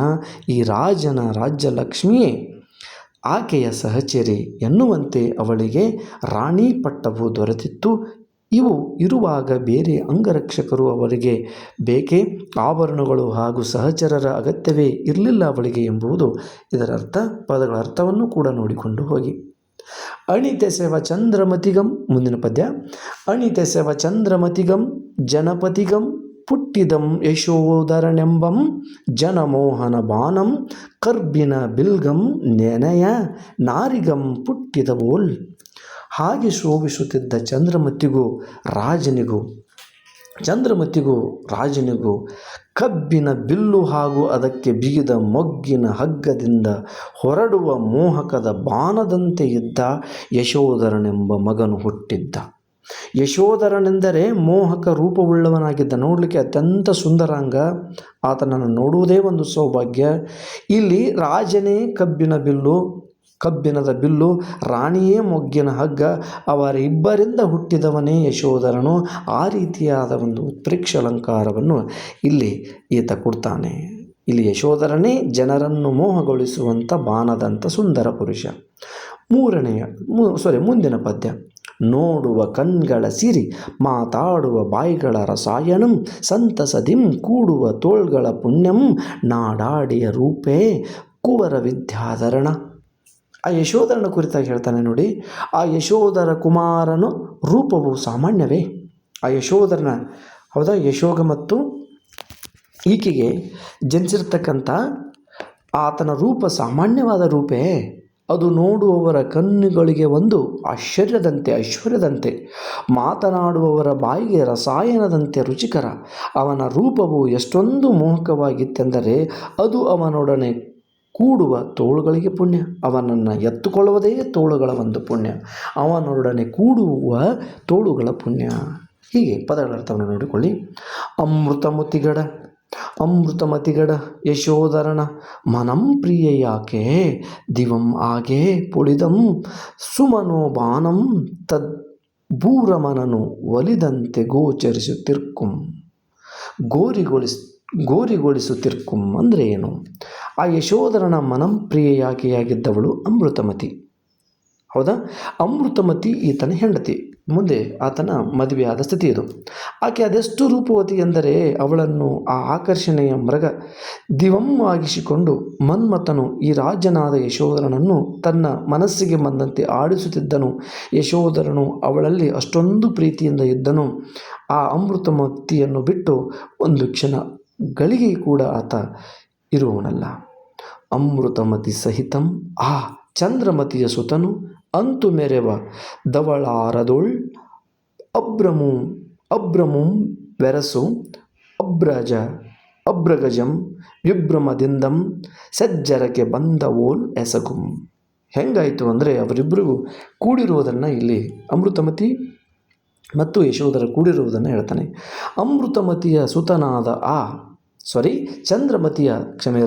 ಚಂದ್ರಮತಿಯ ಸುತನಾದ ಆ ಯಶೋಧರ ಮಹಾರಾಜನು ಹಾಗೆ ಶೋಭಿಸುತ್ತಿದ್ದ ಆ ಶಯ್ಯಾಗರಕ್ಕೆ ಅಥವಾ ಅಂತಃಪುರಕ್ಕೆ ಐರಾವತ ಗಜವು ತನ್ನ ಹೆಂಡತಿಯಾದ ಹೆಣ್ಣಾನೆಯೊಂದಿಗೆ ವೈಭವದಿಂದ ಬರುವಂತೆ ಆತ ಶೋಭಿಸುತ್ತಿದ್ದನು. ಅಮೃತಮತಿಯೊಂದಿಗೆ ಬರುತ್ತಿದ್ದನು. ತನು ಸೋಂಕು ಆಲಿಂಗನ ಚುಂಬನಮಂ ಗರಳವದ ಸವಿ ರಥ ಪ್ರೌಢಿಯಿನ್ ಆತನುವಂ ಮೆರೆಯಿಸೆ ಅರಿಯದೆ ಮನೋಜನಾಡಿಸುವ ಜಂತ್ರದಂತಿರೇ ನೆರೆದರ್. ಅವರಿಬ್ಬರು ಹೇಗೆ ಒಂದಾದರು ಅಂತಂದ್ರೆ ತಮ್ಮ ದೇಹಗಳ ಸ್ಪರ್ಶ, ಚುಂಬನ, ಆಲಿಂಗನ, ಸಂಭೋಗದ ಸಮಯದಲ್ಲಿ ಕೊರಳಿಂದ ಹೊರಡುವ ಉನ್ಮಾದದ ದನಿ ಸವಿ ಪ್ರೌಢವಾದ ರತಿಕ್ರೀಡೆಯಿಂದ ತಮ್ಮ ದೇಹವೇ ಅಸ್ತಿತ್ವವೇ ಮರೆಯಾಗುವಂತಾಗಲು ಬಾಹ್ಯ ಲೋಕವನ್ನೇ ಮರೆತು ಅವರು ಮನ್ಮಥನು ಆಡಿಸುವ ಯಂತ್ರದಂತೆ ಪರಸ್ಪರ ಸೇರಿ ಸುಖಿಗೊಂಡರು. ಮುಂದಿನ ಪದ್ಯ. ಹೃದಯ ಪ್ರಿಯರ್ ಅಂತೆ ಹೊರಗಿದ ಪದದುಳ್ ಗರಟಿಗೆಯ ಜಾವದ ಉಕ್ಕಡದಲ್ಲಿ ಹುಲಿ ಮಲ್ಗಳಿದ ಪತ್ತು ಸೋಲ್ಗೆ ಕುರುಮಾಡದ ಪಕ್ಕದುಳಿರ್ದ ಪಟ್ಟದಾನೆಯ ಬದಗಂ. ಏನಾಯಿತು ಇಲ್ಲಿ? ಹೀಗೆ ಪರಸ್ಪರ ಹೃದಯದಿಂದ ಪ್ರಿಯರಾದ ಇವರಿಬ್ಬರು ಹಾಗೆಯೇ ಅಂತಃಪುರದಲ್ಲಿ ಮಲಗಿದ್ದ ಸಂದರ್ಭ, ಕಾವಲಿನವರ ಗಸ್ತಿನ ಆ ಸಂದರ್ಭದಲ್ಲಿ ಗಸ್ತು ತಿರುಗುವವರು, ಸೇವಕರು, ಮಂತ್ರಿಗಳು, ಸೈನಿಕರು, ಹೀಗೆ ಊರ ಬಾಗಿಲ ಬಳಿಯ ಠಾಣೆಯಲ್ಲಿ ಶಬ್ದವು ಕಡಿಮೆಯಾಗಲು, ಆ ಅರಮನೆಯ ದ್ವಾರಬಾಗಲದಲ್ಲಿ ಶಬ್ದವು ಕಡಿಮೆಯಾಗಲು ತನ್ನ ಸರದಿ ಪ್ರಕಾರ ಕೆಲಸ ಮಾಡಲು ಬಂದಿದ್ದ, ತನ್ನ ಕಾಯಕವನ್ನು ಮಾಡಲು ಬಂದಿದ್ದ ಆ ಮಹಡಿ ಮನೆಯ ಅರಮನೆಯ ಪಕ್ಕದಲ್ಲಿದ್ದ, ಅಂತಃಪುರದ ಪಕ್ಕದಲ್ಲಿದ್ದ ಪಟ್ಟದಾನೆಯ ಮಾವುತ ಬದಗನು ಅಷ್ಟಾವಂಕರನು. ಆತ ಈಗ ಹಾಡ್ತಾ ಇದ್ದಾನೆ. ಬಿದನಕ್ಕೆ ಪಾಡುತ್ತೀರೆ ನೊಂದನಿ ನಿದ್ರೆಗೆ ಕಥಕ ಬೀಜಂ ಆಯ್ತೆನೆ ಮೃಗಲೋಚನೆ ತಿಳಿದಾಲಿಸಿ ಮುಟ್ಟಿದ ಮನಮನೆ ತೊಟ್ಟನೆ ಪಸಾಯದ ಆನಂದ ಕೊಟ್ಟಳ್. ಅಂದರೆ ಆ ಮಾವುಟಿಗನು ತನ್ನ ವಿನೋದಕ್ಕೆಂದು ಹಾಡುತ್ತಿರಲು ಇಂಪಾದ ಧ್ವನಿಯು ಆ ಮೃಗಲೋಚನೆಯ ನಿದ್ರೆಯನ್ನು ತಿಳಿಗೊಳಿಸುವಂತಿತ್ತು. ಈಕೆಯ ಅಮೃತಮತಿಯ ನಿದ್ದೆಯನ್ನು ತಿಳಿಗೊಳಿಸುವಂತಿತ್ತು. ಕೃತಕ ಬೀಜದಂತಾಯಿತು. ತಕ್ಷಣ ಅವಳು ನಿದ್ರೆಯಿಂದ ತಿಳಿದೆದ್ದಳು. ನಿದ್ರೆ ಬರದೆ ಒದ್ದಾಡಿದಳು. ಅದನ್ನು ಆಲಿಸಿ ಅದಕ್ಕೆ ಮನಸೋತ್ಲು. ಕೇಳಿದಷ್ಟು ಇನ್ನಷ್ಟು ಕೇಳಬೇಕೆಂಬ ಆ ಮೋಹ ತಕ್ಷಣ ತನ್ನ ಮನಸ್ಸಿನಲ್ಲಿಯೇ ಆ ಗಾಯಕನಿಗೆ, ಆತನ ಹಾಡಿಗೆ, ಆತನ ಧ್ವನಿಗೆ ಮೆಚ್ಚಿ ಆತನ ಮನಸ್ಸನ್ನು ಅವನಿಗೆ ಉಡುಗೊರೆಯಾಗಿ ಕೊಟ್ಟಳು. ಅಂತೆಸೆಯೇ ಪಾಡುತ್ತೀರೆ ತದ್ದಂತಿಪನ ಅತಿ ನೂತ್ನಗೀತ ಪಾತನ ವಿಕಲ ಸಾಂತ್ವೆಗೆ ನೋಡುವ ಕೂಡುವ ಚಿಂತೆ ಕಡಲ್ವರಿದುದು ಅಂದು ಬೆಳಗಪ್ಪಿನಿಗಂ. ಬೇಗ ಬೆಳಗ್ಗೆ ಯಾವಾಗಾದಿತ್ತು, ಯಾವಾಗ ಹೋಗಿ ಆತನನ್ನು ಕೂಡಲಿ ಎಂಬ ತವಕ. ಆ ಮಾವುತನು ಹಾಗೆ ಶೋಭಿಸುವಂತೆ ಹಾಡುತ್ತಿರಲು ಆ ನೂತನವಾದ ಹಾಡು ಅಮೃತಮತಿ ಕಿವಿಯ ಮೇಲೆ ಬೀಳುತ್ತಲೇ ಇತ್ತು. ಅದನ್ನು ಕೇಳುತ್ತಾ ಮನಸ್ಸು ವಿಕಲಗೊಂಡ ಆ ರಾಣಿಗೆ ಬೆಳಗಾಗುವಷ್ಟರಲ್ಲಿ ಅವನನ್ನು ನೋಡುವ ಕೂಡುವ ಚಿಂತೆ ಕಡಲಿನಂತೆ ಉಕ್ಕಿ ಹರಿಯಿತು ಅನ್ನೋದು ಇದರ ಅರ್ಥ. ಪದಗಳ ಅರ್ಥ ನೋಡ್ಕೊತೋಗಿ. ಮನದನ್ನಳಪ್ಪ ಕೆಳದಿಗೆ ಮನಂ ಮುಂದಿಟ್ಟು ಬಳಿಕ ಕಳಿಪಿದೊಡೆ ಅವಳು ಆತನ ರೂಪಗಂಡು ಕನ್ಗಂ ಮನಕ್ಕಂ ಉದ್ಗಾರವೆತ್ತು ಬೊಂಕಣೆ ಮುಗುಳ್ದಳ್. ಆತನನ್ನು ನೋಡಿ ಆಕೆಗೆ, ಆ ತನ್ನ ಸೇವಕಿ ದೂದೆವಿಗೆ ಏನಾಯಿತು ಕೇಳಿ. ಹಾಗೆ ಗಾಯಕನಿಗೆ ಮನವನ್ನು ಕೊಟ್ಟ ರಾಣಿಯು ಬೆಳಗಾಗುತ್ತಲೇ ತನ್ನ ಆಪ್ತ ಸಖಿಯನ್ನು ಕರೆದು ತನ್ನ ಮನಸ್ಸಿನ ಆಸೆಯನ್ನು ಬಿಡಿಸಿ ಅವಳಿಗೆ ಹೇಳಿದ ಬಳಿಕ ಅವನ ಬಳಿಗೆ ಹೋಗಿ ತನ್ನ ಪ್ರೀತಿಯನ್ನು ತಿಳಿಸಿ ಬಾ ಎಂದು ಕಳಿಸಿದೊಡೆ. ಹಾಗೆ ಹೋದ ಅವಳು ಅವನನ್ನು ಕಂಡು ಕಣ್ಣಿಗೆ ಮನಸ್ಸಿಗೆ ಅಸಹ್ಯಗೊಂಡು ಓಕರಿಕೆಯಾಗಿ ಹಿಂದಿರುಗಿ ಬಂದಳು. ಅವಾಗಕ್ಕೆ ಬಂದು ಇವಳು ಮುಂದೆ ಹೇಳ್ತಾಳೆ, ಅಮೃತಮತಿ ಎತ್ತ ರೂಪ ಅದಮನ್ ಅಷ್ಟಾವಂಕರನೆತ್ತ ಅಚಿತ್ರಂ ಅಪಾತ್ರೆ ರಮತೆ ನಾರಿ ಎಂಬುವುದು ಸಮನಿಸಿದುದು ಬೆಂದ ಬೀದಿಗೆ ಕಣ್ಣಿಲ್ಲಕ್ಕುಂ. ಆ ಸಖಿಯು ಅಷ್ಟಾವಂಕರನನ್ನು ನೋಡಿ ಹಿಂದಿರುಗಿ ಬಂದು ಹೀಗೆ ಯೋಚಿಸುತ್ತಾಳೆ. ಆ ಅಮೃತಮತಿಯ ರೂಪ ಎಲ್ಲಿ? ಅಧಮನಾದ ಆ ಕುರುಪಿಯ ಅಷ್ಟಾವಂಕರನ ರೂಪನೆಲ್ಲಿ? ಸ್ತ್ರೀಯ ಮನಸ್ಸು ಅಪಾತ್ರರಲ್ಲಿಯೇ ರಮಿಸುತ್ತದೆ ಎಂಬ ಮಾತು ನಿಜವಾಯಿತಲ್ಲ. ಸುಟ್ಟು ಹೋಗಿರುವ ಹಾಳು ವಿಧಿಗೆ ಕಣ್ಣಿಲ್ಲದಂತಾಗಿತ್ತಲ್ಲ. ಮುಂದಿನ ಪದ್ಯ.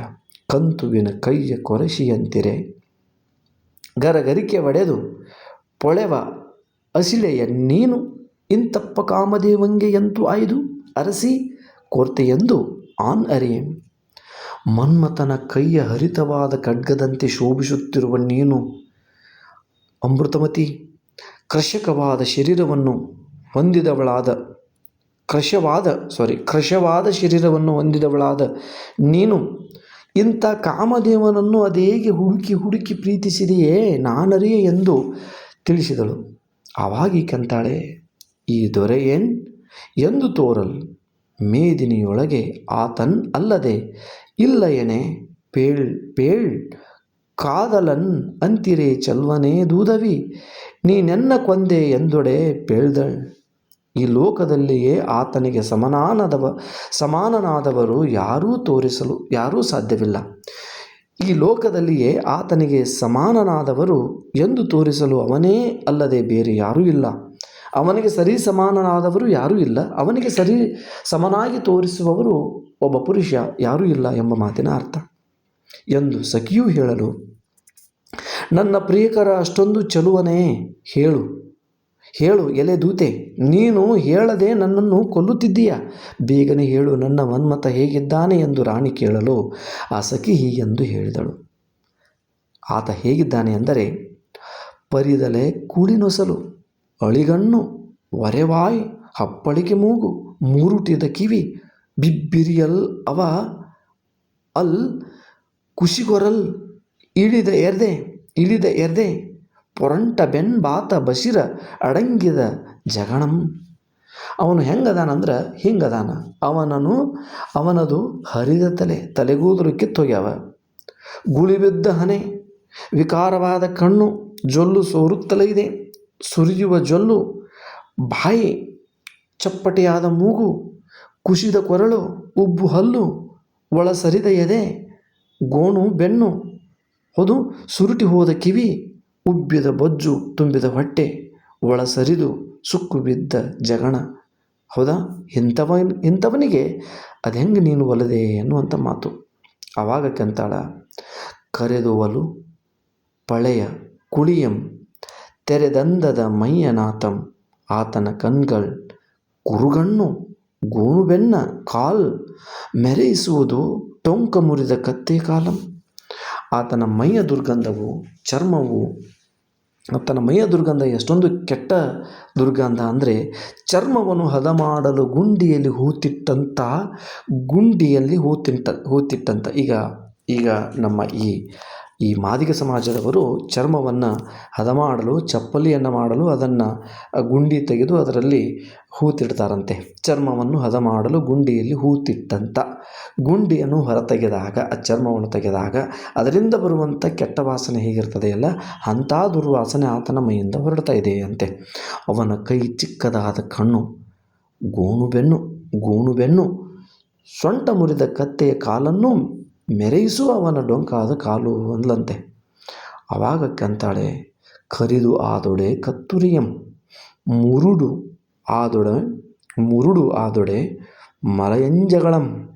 ಮಲಯಂಜಗಳಂ, ಕೋಂಕಿದಡೆ ಏಂ ಸ್ವರಚಾಪಮನ್, ಇಡಿಕೊಯ್ಯರೆ ಮರುಳೆ, ಪೊಲ್ಲ ಮೇಲೇಸು ನಲ್ಲರ ಮೈಯೊಳ್. ಇದೇ ಈ ಪದ್ಯದ ಮುಖ್ಯ ತಲೆಬರ ಆಗಿದೆ. ಕಪ್ಪಾಗಿದ್ದರೆ ಏನು, ಕಸ್ತೂರಿ ಕಪ್ಪಾಗಿರುವುದಲ್ಲವೇ? ಕಪ್ಪಾಗಿದ್ದರೆ ಏನು, ಕಸ್ತೂರಿಯನ್ನು ಗಂಟಾಗಿದೆ ಎಂದು, ಅದು ಕಪ್ಪಾಗಿದ್ದರೂ ಕೂಡ ಗಂಟಾಗಿದೆ ಎಂದರೂ ಕೂಡ ಅದು ಗಂಧವನ್ನು ಕೊಡುವುದಿಲ್ಲವೇ? ಗಂಧದ ಕೊರಡನ್ನು ಕೊಡುವುದಿಲ್ಲವೇ? ಡೊಂಕಾಗಿದೆ ಎಂದರೇನು, ಕಾಮನ ಬಿಲ್ಲು ಡೊಂಕಾಗಿರುವುದಿಲ್ಲವೇ? ಯಾರಾದರೂ ಕಾಮನ ಬಿಲ್ಲನ್ನು ಡೊಂಕಾಗಿದೆ ಎಂದು ತಿರಸ್ಕರಿಸುವವರೇ? ಎಲೆ ಹುಚ್ಚಿ, ನಮ್ಮ ನಲ್ಲರ ಮೈಯಲ್ಲಿನ ದೋಷವೇ ಅವರ ಮೇಲ್ಮೆ ಅಥವಾ ಗುಣ ಎನಿಸಿರುವಂಥದ್ದು. ಆತ ಹೇಗೇ ಇದ್ದರೂ ಕೂಡ, ಡೊಂಕಾಗಿ ಆದರೂ ಕೂಡ ಇರಲಿ, ಕಪ್ಪಾಗಿದ್ದರೂ ಕೂಡಲಿ, ಅಷ್ಟವಂಕರನಾಗಿದ್ರೂ ಕೂಡಲಿ, ಆದರೆ ಆತನಲ್ಲಿ ಪ್ರೀತಿಯೊಂದಿದ್ದರೆ ಸಾಕು ಎಂಬ ಮಾತಿನ ಅರ್ಥ ಇಲ್ಲಿದೆ. ಒಲವು ಆದೊಡೆ ರೂಪಿನ ಕೋಟಲೆ ಏವುದೋ, ಕಾರ್ಯಂ ಆಗೆ ಕಾರಣದಿಂದಂ ಫಲಂ ಏನು, ಇಂದು ಎನಗೆ ಆತನೇ ಕುಲದೈವಂ, ಕಾಮದೇವನು ಇಂದ್ರಂ ಚಂದ್ರಂ. ಎಲೆ ಸಖಿ, ಪ್ರೀತಿ ಉಂಟಾದ ಮೇಲೆ ರೂಪದ ಚಿಂತೆ ಎಲ್ಲಿಯದು? ಕೆಲಸವಾದ ಬಳಿಕ ಅದು ಹೇಗಾಯಿತು ಎಂಬ ಕಾರಣವನ್ನು ಕೆದರುವುದರಿಂದ ಏನು ಫಲ? ಅದು ಅನಗತ್ಯ. ಕಾರ್ಯಸಾಧನೆಯೇ ಮುಖ್ಯ ಎಂಬ ಭಾವ. ಎಂದು ನನಗೆ ಆತನೇ ಕುಲದೈವ, ಇಂದ್ರ, ಚಂದ್ರ ಎಲ್ಲವೂ ಆಗಿದ್ದಾನೆ ಏ ಮರುಳೆ ಎಂದು ಹೇಳಿದಳು. ಎಂದು ಆಕೆಗೆ ಲಂಚಮನ್ನಿತ್ತು ಎಂದು ಎರವಿಗೊಂಡು ಕಳುಪುವುದುಂ ಅವಳ್ ಸಂಧಿಸಿದೊಡೆ ಅಮೃತಮತಿ ರಾತ್ರಿಂ ದಿವಂ ಆತನೊಳೆ ಸಲಿಸಿದಳ್ ತೆರಪುಗಳಂ. ಏನಾಯಿತು ಅಂದರೆ ಈಕೆ ಆತನ ಗುಣ ಮತ್ತು ಸ್ವಭಾವ, ಆತನ ದೇಹದ ಲಕ್ಷಣವನ್ನು ಬಂದು ಮರಳಿ ವಿವರಿಸಿದಾಗ ಅವಳಿಗೆ ಲಂಚವನ್ನಾದರೂ ಕೊಟ್ಟು ಆತನಲ್ಲಿಗೆ ಕಳಿಸ್ಬೇಕು ಅನ್ನುವಂಥ ನಿರ್ಣಯಕ್ಕೆ ಬರ್ತಾಳೆ. ಅದಕ್ಕಾಗಿ ದೂತೆಗೆ ರಾಣಿಯು ಹಾಗೆಂದು ಹೇಳಿ ಅವಳಿಗೆ ಲಂಚವನ್ನು ಕೊಟ್ಟು ಆ ಮಾವಟಿಗನಿಗೆ ತನ್ನ ಪ್ರೇಮ ಸಂದೇಶವನ್ನು ತಿಳಿಸಿ ಒಪ್ಪಿಸುವಂತೆ ಕೇಳಲಾಗಿ ಅವಳು ಅದನ್ನು ಒಪ್ಪಿಕೊಂಡಳು. ಹೋಗಿ ಅವಳು ಅವನನ್ನು ಸಂಧಿಸಿ ಭೇಟಿಯಾಗಿ ತಿಳಿಸಿದ ಬಳಿಕ ಹಗಲು ರಾತ್ರಿ ಸಮಯ ಸಿಕ್ಕಾಗಲೆಲ್ಲ ಈ ಅಮೃತಮತಿ ಆತನನ್ನು ಹೋಗಿ ಕೂಡಿದಳು, ದೇಹವನ್ನು ಆತನಿಗೆ ಒಪ್ಪಿಸಿದಳು, ಅವನಲ್ಲಿ ಸುಖಿಗೊಂಡಳು. ಆವಾಗ ಈ ಮುಂದಿನ ದೃಶ್ಯ, ಆ ವಿಕಟಾಂಗನೋಳ್ ಅಂತೂ ಆ ದೇವಿಗೆ ರುಚಿಯಾಗೆ ರತಿಫಲ ಆಸ್ವಾದನದೊಳ್ ಬೇವಂ ಮೆಚ್ಚಿದ ಕಾಗೆಗೆ ಮಾವಿಳಿದಪ್ಪಂತೆ ಪತಿಯೊಳು ಇಳಿದಾಯ್ತು ಮನಂ. ಆ ವಿಕಟಾಂಗನಾದ ಅಷ್ಟಾವಂಕರನಲ್ಲಿ ರತಿಸುಖವನ್ನು ಪಡೆಯುವಲ್ಲಿಯೇ ರುಚಿ ಕಂಡ ಆ ದೇವಿಯಂತಹ ಅಮೃತಮತಿಗೆ ಬೇವನ್ನು ಮೆಚ್ಚಿದ ಕಾಗೆಗೆ ಮಾವಿನ ಹಣ್ಣು ಹೇಗೆ ತಿರಸ್ಕಾರವಾಗುತ್ತದೆಯೋ ಹಾಗೆ ಗಂಡನಲ್ಲಿ ಮನಸ್ಸು ಬೆರೆಯದೆ ವಿಮುಖವಾಯಿತು. ಆ ಮನಸ್ಸು ಆ ಅಷ್ಟಾವಂಕರನಲ್ಲಿ ಬೆರೆತು ಹೋಯಿತು. ನೋಡುವ ಮಾತಾಡುವ ಬಾಯ್ಗೂಡುವ ಪದನ್ ಅಮೃತಮತಿಗೆ ಪೂರ್ವಸ್ಥಿತಿಯಂ ಪಾಡಳಿಯುತ್ತಿರೆ ನೋಡಲ್ವೇಡಿ ಯಶೋಧರನು ಅದೋರ್ಮೆ ಶಯ್ಯಾತಳದೋಳ್. ಅಂತಃಪುರದಲ್ಲಿ ಈಕೆ ಯಶೋಧರನೊಂದಿಗೆ ಸರಿಯಾಗಿ ಸಹಕರಿಸುತ್ತಿಲ್ಲ, ಪ್ರೀತಿ ಮೊದಲಿನ ಹಾಗೆ ತೋರಿಸುತ್ತಿಲ್ಲ. ಇದು ಯಶೋಧರನಿಗೆ ಅನುಮಾನಾಸ್ಪದವಾಗ್ತದೆ. ಹಾಗೆ ಅಮೃತಮತಿಯು ಮಾವಟಿಗನೊಂದಿಗೆ ಸುಖಿಯಲಾರಂಭಿಸಿದಾಗ ತನ್ನನ್ನು ನೋಡುವ, ಮಾತಾಡುವ, ಚುಂಬಿಸುವ ರೀತಿ ಮೊದಲಿನ ಹಾಗೆ ಇವಳದು ಇಲ್ಲ, ಬೇರೆಯಾಗಿಯೇ ಕಾಣುತ್ತಿದೆ. ಏಕೋ ಇಳಿಮುಖವಾಗಿರುವುದನ್ನು ಆತ ಕಂಡ. ನನ್ನೊಂದಿಗೆ ಈಕೆ ಅನಾಸಕ್ತಳಾಗಿದ್ದಾಳೆ ಏಕೆ ಎಂಬುದನ್ನು ಆತ ಗಮನಿಸಿದ. ಕಾರಣ ಹುಡುಕಿದ. ಯಶೋಧರನು ಅದಕ್ಕೆ ಕಾರಣವನ್ನು ತಿಳಿಯಬಯಸಿದ. ಒಂದು ದಿನ ಹಾಸಿಗೆ ಮೇಲೆ ಒರಗಿದ. ಇವಳ ಈ ಕಾರ್ಯವನ್ನು ತಿಳಿಯಬಯಸಿದ. ಮರೆದೊರಗಿದನ್ ಅಂತೆ ಓಲ್ ಇರೆ ಪರಮೆ ಪಗಲ್ ಮುಗಿಯೆ ಸಿಲ್ಕಿ ಕೈರವದಿನ್ ಇರುಳ್ ಪೊರಮಡುವಂತೆ ಅರಸನ್ ತೋಳ್ ಸೆರೆಯಿಂ ನುಸುಳ್ದು ಅರಸಿ ಜಾರನಲ್ಲಿಗೆ ಹೋದಳ್. ಒಂದು ದಿನ ನಿದ್ದೆ ಹತ್ತಿದವನಂತೆ ಈತ ಅಂತಃಪುರದಲ್ಲಿ ಮಲಗಿಕೊಂಡಿದ್ದಾನೆ. ಹೆಂಡತಿಯನ್ನು ಪರೀಕ್ಷೆ ಮಾಡಬೇಕೆಂಬ ಉದ್ದೇಶದಿಂದ ಈತ ಅಂತಃಪುರದಲ್ಲಿ ನಿದ್ದೆಗೆ ಹತ್ತಿದವನ ಹಾಗೆ ಇದ್ದಾನೆ. ಹೆಂಡತಿಯನ್ನು ಪರೀಕ್ಷಿಸಲು ಬಯಸಿದ ಯಶೋಧರನು ಒಂದು ದಿನ ಹಾಗೆ ಹಾಸಿಗೆಯ ಮೇಲೆ ನಿದ್ರೆಯಲ್ಲಿ ಜಾರಿದವರಂತೆ ನಿದ್ದೆ ಬಂದ ಹಾಗೆ ನಡೆಸುತ್ತಿದ್ದಾನೆ ಅಂತರ್ಥ. ಹೊರಗಿದವನು ಹಾಗಿರಲು ಕಣ್ಣೈದಿಲೆಯಲ್ಲಿ ಮಕರಂದವನ್ನು ಸವಿಯಲು ಬಂದ ದುಂಬಿ ಹಗಲಿನಲ್ಲಿ ಮುಚ್ಚಿಕೊಳ್ಳಲು ಅದರಲ್ಲಿ ಸಿಕ್ಕಿಕೊಂಡು ಇರುಳಿನಲ್ಲಿ ಆ ಹೂವು ಮತ್ತೆ ಅರಳಿದಾಗ ಹೊರಬರುವಂತೆ ಅರಸನ ತೋಳಬಂಧನದಿಂದ ನುಸುಳಿಕೊಂಡು ಹೊರಬಂದು ತನ್ನ ಜಾರನಲ್ಲಿಗೆ ಹೋದಳು. ಇದರ ಅರ್ಥ ಏನು ಅಂತಂದರೆ, ಈ ಹೂಜಿ ಹೂವುಗಳನ್ನು ನೀವು ನೋಡಿರ್ಬೋದು. ಅದರಾಗ ದುಂಬಿ ಬಂದು ಸಿಕ್ಕೊಂಡು ಆಮೇಲೆ ಆ ದುಂಬಿ ಆ ಹೂಜಿ ಹೂವು ತೆರೆದಾಗಲೇ ಅದರಿಂದ ಅದು ಬಿಡುಗಡೆ ಹೊಂದಿ ಹೋಗುವಂತೆ. ಇಲ್ಲಿ ಹೂಜಿ ಹೂವು ಅಂತಂದರೆ ಯಶೋಧರ ಆತನ ಪಕ್ಕದಲ್ಲಿ ಮಲಗಿದ್ದಾಳೆ. ಯಾವಾಗ ಈತ ನಿದ್ರೆಗೆ ಜಾರಿದ ಮೇಲೆ ಯಾವಾಗ ನಾನು ನನ್ನ ಪ್ರಿಯಕರನನ್ನು ಕೂಡುವೆನೋ ಎಂಬಂತೆ ಆಕೆಯ ಸ್ಥಿತಿಯಾಗಿದೆ ಎಂಬುದರ್ಥ. ಬೆನ್ನೊಳೆ ಪೋದಂ, ಇವಳನ್ನು ಹಿಂಬಾಲಿಸಿದ. ಬೆನ್ನೊಳೆ ಪೋದಂ ದೋಷದ ಬೆನ್ನೊಳೆ ಸಂಧಿಸುವ ದಂಡದಂತೆ ಅರಸಂ ಪ್ರಚನ್ನದಿನ್ ಉರ್ಚಿದ ಬಾಳ್ ವೆರಸ ಎನ್ನಗಂ ಆ ಬದಗನ್ ಅರಸಿ ತಡೆದೊಡೆ ಮುಳಿದಂ. ಹೀಗಂದರೆ ಏನು ಅಂತಂದರೆ, ಹಾಗೆ ರಾಣಿಯು ಮೆಲ್ಲನೆದ್ದು ಹೊರಡಲು ರಾಜನು ಅವಳ ಹಿಂದೆಯೇ ಕಾಣದಂತೆ ಹಿರಿದ ಖಡ್ಗದೊಡನೆ ತನ್ನ ವರಸೆಯಿಂದ ಖಡ್ಗವನ್ನು ಕಿತ್ಕೊಂಡು ದೋಷದ ಹಿಂದೆಯೇ ಸಾಗಿ ಬರುವ ಶಿಕ್ಷೆಯ ಹಾಗೆ ನಡೆದನು. ಅಷ್ಟರಲ್ಲಿ ಆ ಮಾವಟಿಗನು ರಾಣಿಯು ಬರಲಿಕ್ಕೆ ತಡವಾಗಿದೆ ಎಂಬ ಕಾರಣಕ್ಕಾಗಿ ಇವಳ ಮೇಲೆ ಆ ಅಷ್ಟಾವಂಕರ ಕೋಪಗೊಂಡು ಕುಳಿತಿದ್ದ. ಮುಳಿದು ಆಕೆ ತಂದ ಮಾಲ ಮಳಯಜ ತಾಂಬೂಲ ಜಾಲಮಂ ಕೆದರಿ ಕುರುಳ್ಗಳನ್ನೆಳೆದು ಬೆನ್ನ ಮಿಳಿಯಿಂ ಕಳಹಂಸಗೆ ಗಿಡುಗನು ಎರಗಿದಂತೆ ಬಡಿದಂ. ಈಕೆ ತಡಮಾಡಿ ಆತನಲ್ಲಿಗೆ ಹೋಗಿದ್ದಕ್ಕಾಗಿ ಆ ಅಷ್ಟಾವಂಕರ ಮುನಿಸಿಕೊಂಡಿದ್ದಾನೆ. ಅವಳನ್ನು ಈಗ ಶಿಕ್ಷಿಸ್ತಾ ಇದ್ದಾನೆ. ಹಾಗೆ ರಾಣಿ ತಡವಾಗಿ ಬಂದದ್ದಕ್ಕೆ ಮೊದಲೇ ಕೋಪಗೊಂಡಿದ್ದ ಅವನು ಆಕೆ ಯವನಿಗಾಗಿ ಓದಿದ್ದಾಳೆ, ಈತನ ಪ್ರೇಮ ಪೂಜೆಗಾಗಿ ಓದಿದ್ದಾಳೆ. ಏನು ಅಂತಂದ್ರೆ ಆಕೆ ತನ್ನ ಮಾಲೆ, ಶ್ರೀಗಂಧ, ತಾಂಬೂಲ ಇತ್ಯಾದಿಗಳೆಲ್ಲವನ್ನು ಕೆದರಿ ಚೆಲ್ಲಿದ, ಬಿಸಾಡಿ ಒಗೆದ. ಆಕೆಯ ತಲೆಗೂದಲನ್ನು ಹಿಡಿದು ಎಳೆದ, ಅವಳ ಬೆನ್ನ ಮೇಲೆ ಚಾವಟಿಯಿಂದ ಹೊಡೆದ. ರಾಜ್ಯ ಹಂಸ ಪಕ್ಷಿಗೆ ಗಿಡುಗ ಬಂದು ಹೊಡೆಯುವಂತೆ ಅವಳನ್ನು ಹೊಡೆದ ಎಂಬುದು ಇದರರ್ಥ. ಈಗಂತಾಳೆ, ತೋರ್ಮುಡಿವಿಡಿದು ಕುಡಿಯಂ ನಾರಂ ತದೆವಂತೆ ತದೆದು ಬೀಟೆಯ ಕಾಲಿಂ ಬಾರ್ ಎಳೆ ಬದಗನು ಒದೆದೊಡೆ ಕೆರೆ ಪೊರಳ್ವಂತೆ ಕಾಲ ಮೇಲೆ ಪೊರಳ್ದಳ್. ಆ ಮಾವಟಿಗೆ ಅವಳನ್ನು ಹೆಂಗೆ ಶಿಕ್ಷೆ ಕೊಟ್ಟ ಅಂತಂದರೆ, ಅವಳನ್ನು ದಪ್ಪವಾದ ಅವಳ ಮುಂದೆಲೆ ಕೂದಲನ್ನು ಹಿಡಿದ, ಅವಳ ಜುಟ್ಟನ್ನು ಹಿಡಿದ ಅಥವಾ ಅವಳ ಜಡೆಯನ್ನು ಹಿಡಿದ ಅಂತರ್ಥ. ತಲೆಗೂದಲನ್ನು ಹಿಡಿದು ಒಕ್ಕಲಿಗನು ನಾರು ಅಂತಂದ್ರೆ ಈ ಎಳೆ, ನಾರಿನ ಎಳೆ ಗೊತ್ತಿರಬೇಕು ನಿಮಗೆ, ನಾರು ಹೌದು.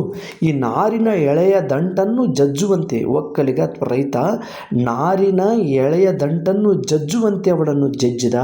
ತನ್ನ ಬೀಟೆಯ ಮರದ ಕಾಲಿನಿಂದ ಅವಳನ್ನು ಒದ್ದ. ಚರ್ಮವು ಕಿತ್ತು ಬರುವಂತೆ ಬೆನ್ನ ಮೇಲೆ ಹೊಡೆಯಲು ಅವಳು ಕೆರೆಯ ಹಾವು ಹೇಗೆ ಉರುಳುತ್ತದೆಯೋ, ಏಟು ತಿಂದ ಕೆರೆಯ ಹಾವು ಹೊರಳಾಡುವಂತೆ ಅವಳು ಅವನ ಮೇಲೆ ಕಾಲ್ಮೇಲೆ ಹೊರಳಾಡಿದಳು ಅನ್ನೋದು.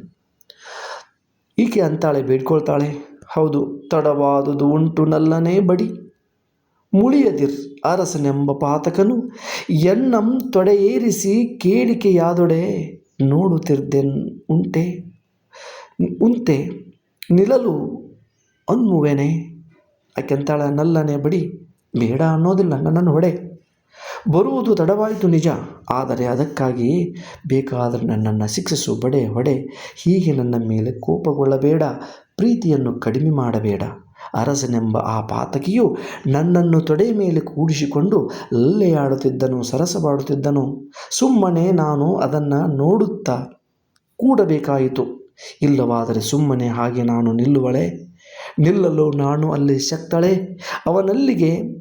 ಅವನಲ್ಲಿಗೆ ಬರಲು ತಾನು ಆತುರಳಾಗಿದ್ದೇನೆಂಬ ಅರ್ಥ.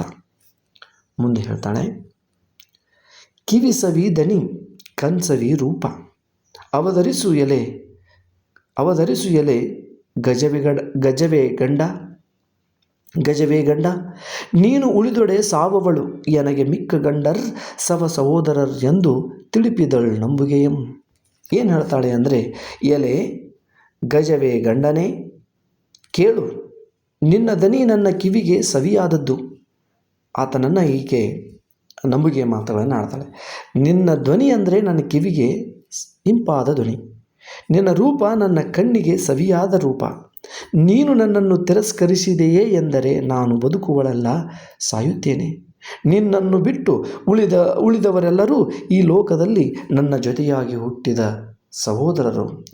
ನಿನ್ನನ್ನು ಬಿಟ್ಟು ಉಳಿದೆಲ್ಲ ಈ ಲೋಕದೊಳಗಿನ ಗಂಡಸರು ನನಗೆ ಸಹೋದರರ ಸಮಾನರು ಎಂದು ತನ್ನ ವಿಶ್ವಾಸವನ್ನು ಅವನಿಗೆ ಆಕೆ ತಿಳಿಸಿದಳು.